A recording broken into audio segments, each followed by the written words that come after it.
নতুন কিছু চাওয়া আছে আমার এই সরকারের কাছে।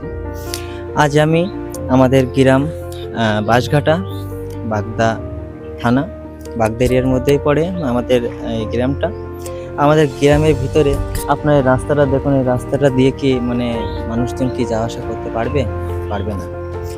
আমি এই নতুন সরকারের কাছে নতুন চাওয়া, নতুন আবেদন আমার, যাতে আমাদের এই রাস্তাটা পাকাপূর্ণ হোক। আপনারা আসুন দেখুন, এই যে রাস্তা দিয়ে কি একটা সাধারণ মানুষ যেতে পারবে? আপনারা বলুন, পারবে না নিশ্চয়। দিন দিন মানুষের চাওয়া মানে বাড়তেই থাকছে।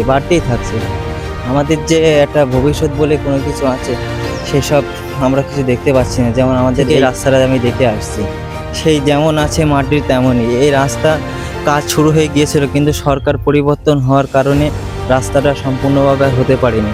তাই আমি নতুন সরকারের কাছে নতুন আবেদন আমি জানাচ্ছি যে এই রাস্তাটা যেন সম্পূর্ণভাবে পাকা করে দেওয়ার হয়, এটাই আমি চাই সরকারের কাছে। কেননা এই রাস্তা দিয়ে কোনো মানুষ সুস্থভাবে ভালোভাবে হেঁটে যেতে পারবে না।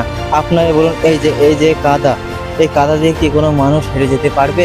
সামনে আরও ধরো অনেক আছে, এখনো অনেক পথ এখনো হেঁটে যেতে হবে। আমি অত দূর আমি তো যে গিয়ে দেখাতে পারবো না, কিন্তু আমি সাপোজ আমি দেখাচ্ছি। যেমন দেখুন, ওই যে জায়গাটা, এই জায়গাটা এই জায়গাটা কি একটা মানুষ যেতে পারবে? আপনারা বলুন, পারবে না।